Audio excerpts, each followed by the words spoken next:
Oh, face à face. Thank you, Lord. Thank you, Jesus. Thank you, Holy Ghost. Nous continuons simplement notre étude intitulée Jésus-Christ est Dieu.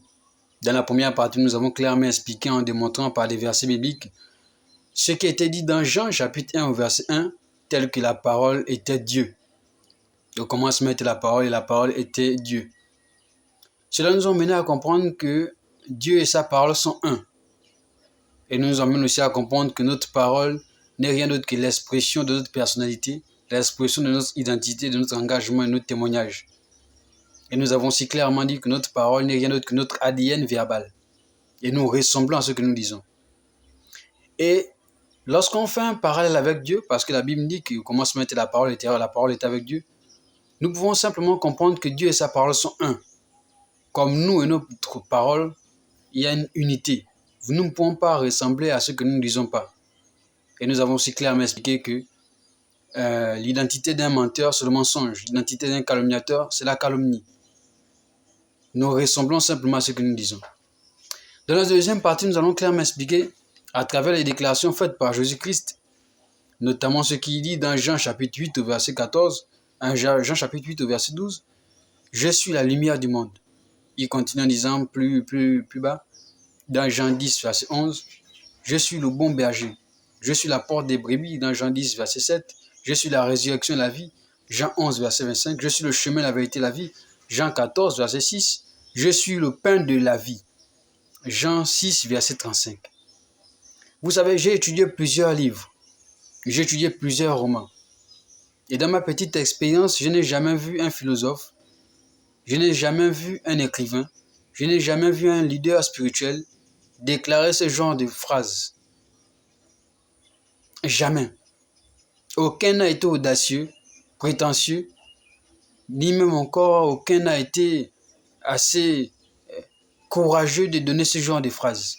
Nous ne retrouvons ce genre de phrases qu'au travers la bouche de Jésus-Christ. Cela montre rien d'autre qu'il est Dieu, comme il a souvent déclaré dans sa personnalité et dans sa divinité à ses disciples.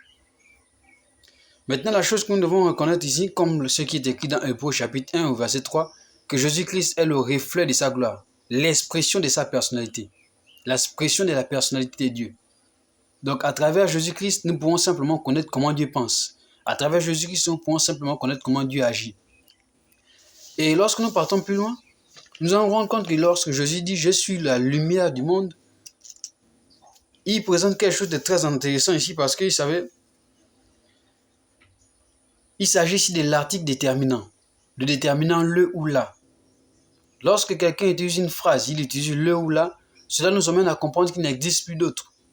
Si Jésus avait par exemple dit « Je suis une porte » ou encore « Je suis une lumière », il aura laissé en fait penser et le débat sur le fait qu'il existe d'autres lumières. Mais pour mettre fin à ce débat, Jésus dit clairement « Je suis la lumière ». Et s'il dit « Je suis la lumière », cela nous amène à comprendre qu'il n'existe plus d'autre lumière parce qu'il est la lumière. Il est l'unique lumière. Vous savez, il y a une grande différence entre avoir une chose et être la chose. Jésus-Christ n'est pas venu dire qu'il a une chose. Il n'est pas venu dire que j'ai une lumière. Il a dit « Je suis la lumière ». Donc, il est ce qu'il dit. Il ressemble à ce qu'il dit. Et cela met fin à un débat sur le fait qu'il existe d'autres portes pour le paradis, d'autres lumières, ou encore d'autres bergers, ou encore d'autres chemins, vérité et la vie. Cela met fin à ce débat. Et l'une des choses que vous devez comprendre, c'est que Dieu n'a qu'une seule parole. Et cette seule parole, c'est celle qu'il a envoyée dans Jean chapitre 3 au verset 16. Car Dieu a tant aimé le monde qu'il a donné son Fils unique. Le Fils unique ici, c'est rien d'autre que sa parole. Parce que Dieu n'a qu'une seule parole. Et cette parole a pris une forme. Et cette forme est venue pour sauver l'humanité. Ce qui est écrit dans Jean chapitre 1 au verset 14. Et lorsque nous regardons tout ça, nous allons simplement comprendre que Dieu n'est pas différent de sa parole. Parce que sa parole, c'est son identité. Sa parole, c'est sa personnalité. Et nous allons conclure aujourd'hui en disant simplement que Jésus-Christ et Dieu, c'est la même personne. Et pour pouvoir situer les choses, nous allons simplement dire que le nom de Dieu, parce que Dieu n'est rien d'autre qu'un titre, plusieurs personnes peuvent s'appeler Dieu. Le nom de Dieu n'est rien d'autre que Jésus-Christ. C'est la raison pour laquelle à travers son nom, il y a plusieurs choses qui se passent. Pour aujourd'hui, nous allons nous arrêter de nous croire que le Seigneur vous a béni.